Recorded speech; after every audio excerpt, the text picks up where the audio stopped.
അപ്പോൾ ഇന്ന് ഞാൻ വന്നിട്ടുള്ള നല്ലൊരു അടിപൊളി ബ്രേക്ക്ഫാസ്റ്റുമായിട്ടുണ്ട്. ഇപ്പോൾ കുട്ടികളുടെ ടിഫിൻ ബോക്സിലൊക്കെ വെക്കാൻ പറ്റിയ നല്ലൊരു ഐറ്റമാണ്. അപ്പോൾ അതിന് വേണ്ട ഇൻഗ്രീഡിയൻസ് നമുക്ക് പൊടിയായിട്ട് അരിഞ്ഞിട്ടുള്ള സവാള, പച്ചമുളക്, കറിവേപ്പില, പിന്നെ കുറച്ച് ഇഞ്ചി, ക്യാരറ്റ്, ഇത്ര ഐറ്റംസാണ് നമ്മൾ ചേർത്ത് കൊടുക്കുന്നത്. പിന്നെ നിങ്ങൾക്ക് മറ്റ് വെജിറ്റബിളൊക്കെ ഇഷ്ടമാണെങ്കിൽ അതൊക്കെ ആഡ് ചെയ്ത് കൊടുക്കാം. പക്ഷേ ഇത് മാത്രം ആകുമ്പോഴത്തേന് നല്ല ടേസ്റ്റാണ്.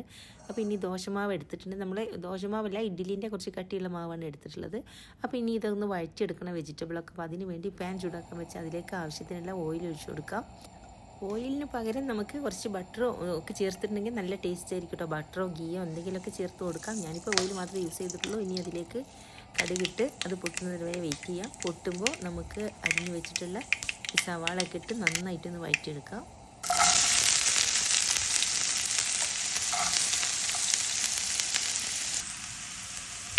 വെജിറ്റബിളൊക്കെ കഴിക്കാത്ത കുട്ടികൾക്കൊക്കെ കൊടുക്കാൻ പറ്റിയിട്ടുള്ള നല്ല ഒരു ഹെൽത്തി ആയിട്ടുള്ളൊരു ബ്രേക്ക്ഫാസ്റ്റാണിത്. സവാള വഴന്ന് വന്നിട്ടുണ്ട്. അപ്പോൾ അതിലേക്ക് ഗ്രേറ്റ് ചെയ്ത് വെച്ചിട്ടുള്ള ക്യാരറ്റ്, ഇഞ്ചി, പച്ചമുളക്, കറിവേപ്പിലൊക്കെ ഇട്ട് നന്നായിട്ടൊന്ന് വഴറ്റിയെടുക്കാം.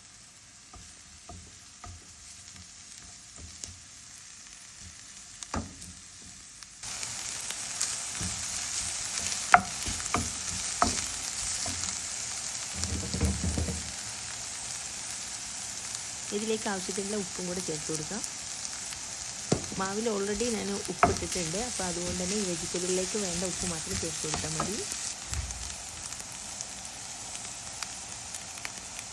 ഇനി സ്വല്പം മഞ്ഞൾപ്പൊടി ചേർത്ത് ഇത് നന്നായിട്ട് മിക്സ് ചെയ്ത് ഇതൊന്ന് സ്റ്റൗ ഓഫ് ചെയ്ത് ഇടാം. നമുക്കിതൊന്ന് തണുക്കാൻ വേണ്ടി മാറ്റി വെക്കാം. ഇനി ഇതിലേക്ക് ആവശ്യത്തിനുള്ള മല്ലിയില കട്ട് ചെയ്തും കൂടെ ചേർത്ത് കൊടുത്ത് നന്നായിട്ട് മിക്സ് ചെയ്യാം.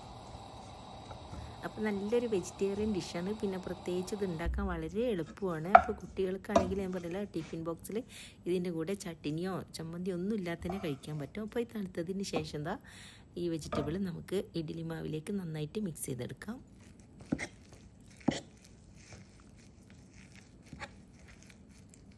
ഇനി ഇത് നമ്മൾ ഉണ്ടാക്കുന്നത് ഈ ഉണ്ണിയപ്പച്ചട്ടിയിലാണ്. അപ്പോൾ അതിൽ സ്വല്പം ഓയിൽ ഒഴിച്ചു കൊടുത്താൽ മതി. ഞാനിപ്പം ഒരു കുഴിയിൽ ഞാൻ കൂടുതൽ ഒഴിച്ചിട്ട് ആ ഓയിൽ തന്നെ എടുത്തിട്ട് മറ്റുള്ള എല്ലാ ഭാഗത്തേക്കും ആക്കിയതാണ്. അത് കുറച്ച് ഒഴിച്ചപ്പോൾ കൂടിപ്പോയതുകൊണ്ടാണ്. അപ്പോൾ ഇതുപോലെ ഓരോ തവി മാവ് വീതം ഒഴിച്ചു കൊടുക്കാം. പെട്ടെന്ന് ആവി കിട്ടും ചെയ്യും. ഇതിന് ഒത്തിരി ടൈമൊന്നും എടുക്കില്ല കേട്ടോ. വേഗം വെന്ത് കിട്ടും. അപ്പം നല്ല സോഫ്റ്റാണ്, നല്ല പഞ്ഞി പോലെ ഇരിക്കും ചെയ്യും.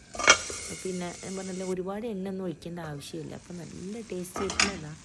ഒരു 5 മിനിറ്റ് വെച്ചപ്പോഴേക്കും 5 മിനിറ്റ് എടുത്തിട്ടില്ല, അതിന് മുന്നേ തന്നെ നന്നായിട്ട് വെന്തിട്ടുണ്ട്. അപ്പം പൊങ്ങി വന്നിട്ടുണ്ട്, മുകൾ ഭാഗം വെന്തിട്ടുണ്ട്. എന്നാലും ഞാനിതൊന്ന് ക്രിസ്പി ആകാൻ വേണ്ടി ഇതതുപോലെ തിരിച്ചിട്ട് കൊടുക്കുന്നുണ്ട്.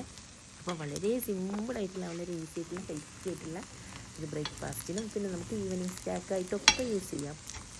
ഇത് പുറകുവശം നല്ല ക്രിസ്പി ആയിട്ടും ഉൾവശം നല്ല സോഫ്റ്റായിട്ട് പഞ്ഞി പോലെയാണ് ഇരിക്കുന്നത്. ഇപ്പം ദോശയും ഇഡ്ഡലിയും ഒന്നും കഴിക്കാൻ ഇഷ്ടമില്ലാത്ത കുട്ടികളാണെങ്കിൽ പോലും ചിലപ്പോൾ ഇത് നന്നായിട്ട് കഴിക്കുമെന്ന് എനിക്കൊരു ഉറപ്പുണ്ട്. എന്നാൽ അത്രയ്ക്കൊരു ടേസ്റ്റാണ്, ഒരു ഡിഫറെൻറ്റ് ടേസ്റ്റ് തന്നെയാണിത്. പിന്നെ വെജിറ്റബിളൊക്കെ നമ്മൾ വഴറ്റി ചേർക്കുമ്പോൾ അങ്ങനെ പെറുക്കിയെടുക്കാനൊന്നും പറ്റില്ല. ഇപ്പോൾ വെജിറ്റബിളൊന്നും നമുക്ക് വഴറ്റിയെടുക്കാൻ സമയമില്ല എന്നുണ്ടെങ്കിൽ രാവിലെയൊക്കെ നമുക്ക് പെട്ടെന്നത് ചെറുതായിട്ട് അരിഞ്ഞിട്ട് അങ്ങ് ചേർത്താലും മതി. എങ്കിലും വെജിറ്റബിളൊക്കെ വഴറ്റി ചേർക്കുമ്പോൾ തന്നെയാണ് കേട്ടോ കൂടുതൽ സ്വാദ്. അപ്പോൾ എൻ്റെ ഒരു അഭിപ്രായം ഞാൻ പറഞ്ഞതേ ഉള്ളൂ. അപ്പോൾ ഇന്നത്തെ ഈ റെസിപ്പി നിങ്ങൾക്ക് ഇഷ്ടമായിട്ടുണ്ടെങ്കിൽ തീർച്ചയായിട്ടും ലൈക്ക് ചെയ്യുക, കമൻറ്റ് ചെയ്യുക. പിന്നെ ആദ്യമായിട്ട് ചാനൽ കാണുന്നവരാണെങ്കിൽ ഒന്ന് സബ്സ്ക്രൈബ് ചെയ്ത് സപ്പോർട്ട് ചെയ്യുക. അപ്പോൾ ഇനിയും പുതിയ റെസിപ്പിയുമായി അടുത്തൊരു വീഡിയോയിൽ കാണും വരെ thank you, take care, by.